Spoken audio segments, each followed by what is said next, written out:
MLA గారు అడిగినారు, బిచ్కుందను పిట్లంను municipality చేయాలన్నారు. చేద్దామా? కావాలంటే వాళ్ళు గట్టిగా సప్పట్లు కొడితే అవుతుంది, లేకపోతే మీ ఇష్టం. చేసుకుందాం, తప్పకుండా చేసుకుందాం. పక్కన బాన్స్వాడ నేనే స్పీకర్ గారికి నేనే ప్రతిపాదించి అంకుల్ ఇది మీరు చేసుకోండి బాగుంటుందని చెప్పి నేనే రిక్వెస్ట్ చేస్తే స్పీకర్ గారు తప్పకుండా చేద్దామన్నారు. బాన్స్వాడ గ్రామ పంచాయతీ నుంచి మున్సిపాలిటీ అయ్యింది. ఇవాళ మిగతా వాళ్ళు ఈర్ష్యపడే స్థాయిలో బాన్స్వాడను స్పీకర్ గారు అభివృద్ధి చేస్తున్నారు. రేపు బిచ్కుందను పిట్లంను కూడా అంతకంటే బ్రహ్మాండంగా బాన్స్వాడతో పోటీ పడేటట్టు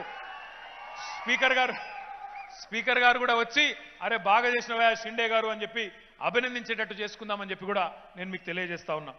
అదేవిధంగా మా ప్రశాంత్ రెడ్డి అన్నతో విజ్ఞప్తి, మీరు చెప్పలే, మరి మీరు వేరే విషయాలు చెప్పిండ్రు కానీ ఇక నాకు రెండు విడిచిపెట్టినట్టున్నారు. మీ డిపార్ట్మెంట్లో షిండే గారు అడుగుతా ఉన్నారు, జుక్కల్ నుంచి మద్నూరు రోడ్డు మీద ఒక బ్రిడ్జు 3,80,00,000, ఇంకొకటి 1,40,00,000తో మరి శాంతాపూర్ దాద్గి దగ్గర ఈ రెండు కూడా దయచేసి వెంటనే మంజూరు చేస్తారని చెప్పి కూడా ప్రశాంత్ రెడ్డి గారు చెప్తున్నారు.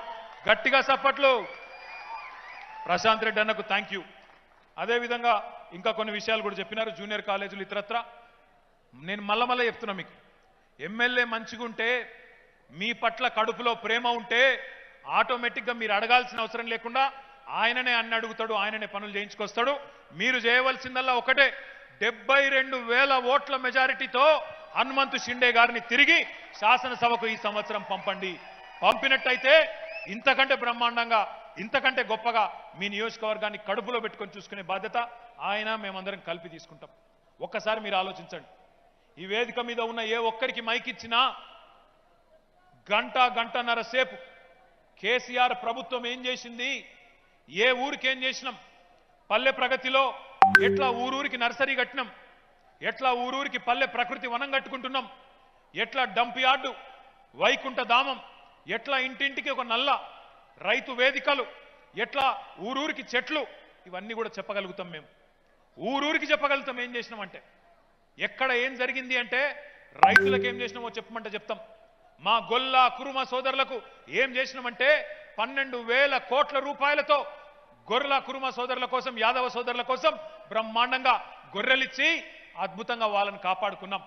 అదేవిధంగా ఒక్క నిజాం సాగర్ మండలం మొత్తం, నిజాం సాగర్ మండలంలో ఉండే 1,300 దళిత కుటుంబాలకు ఇంటింటికి 10 లక్షల రూపాయలు ఇచ్చి దళిత బంధు పథకం ద్వారా వాళ్ళ జీవితాలను సమూలంగా మార్చింది కేసీఆర్ ప్రభుత్వం కాదా? గిరిజన తాండాలను గ్రామ పంచాయతీలు చేసింది కేసీఆర్ ప్రభుత్వం కాదా? 6% నుంచి 10% రిజర్వేషన్ పెంచింది గిరిజనులకు కేసీఆర్ ప్రభుత్వం కాదా? గౌడన్నలకు చెట్ల పన్ను రద్దు చేసింది కేసీఆర్ ప్రభుత్వం కాదా? గౌడన్నలకు ఈరోజు ఒక చెట్ల పన్ను రద్దు చేయడమే కాదు, వాళ్ళ ఎక్స్గ్రేషియా పెంచినా, నీరా పాలసీ తీసుకొచ్చినా ఇవన్నీ చేసింది కేసీఆర్ ప్రభుత్వం కాదా? మా గంగపుత్రులకు, ముదిరాజ్ సోదరుల కోసం ఊరూరా చెరువుల్లో చేప పిల్లలు పెంచి రాష్ట్రాన్ని ఈరోజు భారతదేశంలోనే మత్స్య సంపద విషయంలో, చేపల సంపద విషయంలో నంబర్ 1 రాష్ట్రంగా నిలిపింది కేసీఆర్ ప్రభుత్వం కాదా? ముదిరాజులకు, గంగపుత్రులకు 1,000 కోట్ల రూపాయలతో లూనాలిచ్చి, మెకనైజ్డ్ మోటార్ బోట్లు ఇచ్చి, వలలిచ్చి వారి సంపద పెంచుకునే అవకాశాన్ని ఇచ్చింది కేసీఆర్ ప్రభుత్వం కాదా?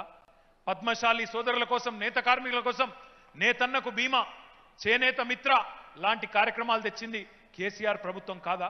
ఇట్లా చెబుతూ పోతే ఏ కులమైన కానీ, ఎస్సీ కావచ్చు, ఎస్టీ కావచ్చు, మైనారిటీ కావచ్చు, గిరిజనులు కావచ్చు, ఇంకోరు కావచ్చు, బీసీ కావచ్చు, ఎవరే కావచ్చు, అందరికీ న్యాయం చేసింది కేసీఆర్ ప్రభుత్వం. ఇంకొక వైపు సార్, ఎంబీసీ కార్పొరేషన్ గురించి ఇందాకనే మాట్లాడుతూ కేసీఆర్కి అంటే చాలా గౌరవం, ప్రేమ. కార్పొరేషన్ క్రియేట్ చేసి దానికి చైర్మన్గా బాధ్యతలు మీకు అప్పచెప్పి ఆ తర్వాత మిమ్మల్ని మొదటి కార్పొరేషన్ మీరే, చివరి కార్పొరేషన్ చైర్మన్ మీరే అయిపోయారు. సో ఒకటి మనం ఇక్కడ గమనించాలి ఫస్ట్, అంటే బీసీ అనగానే మనం గుర్తుగా